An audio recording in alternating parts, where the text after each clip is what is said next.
শুল্ক তো এতদিনও ছিল, হঠাৎ করে এত পরিমাণে কেন বাড়াবে? হ্যাঁ দেখুন, এই এই যেটা আমি বলছিলাম যে এটা তার রাজনৈতিক প্রতিশ্রুতি। রাজনৈতিক প্রতিশ্রুতির মধ্যে কি ছিল? প্রতিশ্রুতি ছিল যে বাণিজ্য ঘাটতি। তার মূল প্রতিশ্রুতি হচ্ছে মেক আমেরিকা গ্রেট এগেইন, মানে আমেরিকাকে আবার মহান বানানোর ব্রত নিয়ে তিনি রাজনৈতিক যে তার যে প্রচার, সে প্রচার শুরু করেছিলেন এবং সেই প্রচারে তিনি মানুষের বিপুল পরিমাণ ভোট পেয়ে, আমেরিকানদের ভোট পেয়ে তিনি জিতে আসছেন। তার সামনে লক্ষ্য কী কী ছিল?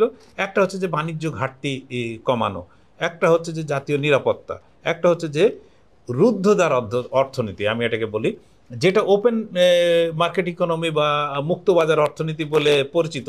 উনি ঠিক তার বিপরীত পথে চলার চেষ্টা করছেন। উনি এখন আমেরিকার অর্থনীতিকে রুদ্ধ করে দিতে চাচ্ছেন। ধরেন যে আমরা সবাই জানি যে কম বেশি যে $4 ট্রিলিয়ন এর পণ্য আমেরিকা সারা বিশ্ব থেকে প্রতি বছর আমদানি করে। তো 4 ট্রিলিয়ন মানে হচ্ছে 4 লক্ষ কোটি ডলার।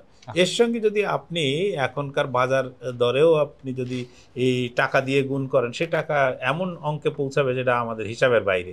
ফলে আমেরিকার বাজার কিন্তু সবার জন্য খুবই একটা আকর্ষণীয় বাজার। সেই বাজারকে তিনি সবার জন্য আর উন্মুক্ত করে রাখতে চান না। তিনি ভেবে নিয়েছেন যদি এই বাজারকে যদি আটকে দেওয়া যায়, ট্যারিফ নামক যে বিষয়টি আছে সেই যে বিষয়টি যদি আরোপ করা যায়, তাহলে এই বাজারটিকে সংকুচিত করা যাবে এবং তখন পণ্য আমেরিকায় পণ্য যে যারা বিদেশের মাটিতে, বিশেষত ধরেন চীন বা ভারত বা অন্যান্য জায়গায়, যদি আমি বলি দুটো গাড়ি প্রস্তুতকারক দেশ যে জাপান এবং জার্মানি, যারা সবচেয়ে বেশি গাড়ি পাঠায় হচ্ছে আমেরিকাতে, তারা যদি এই আমেরিকাতে কারখানা স্থাপন করে, তাহলে আমেরিকার মানুষ চাকরি পাবে, তাদের মানুষরা ভালো ভালো জব পাবে। তো এই চাকরি পেলে তো আমেরিকার মানুষের আয় বাড়বে। তিনি এই যে সস্তা একটা, হ্যাঁ আমি একে খুব জেনে বুঝেই বলছি, একটা সস্তা সেন্টিমেন্ট নিয়ে খেললেন।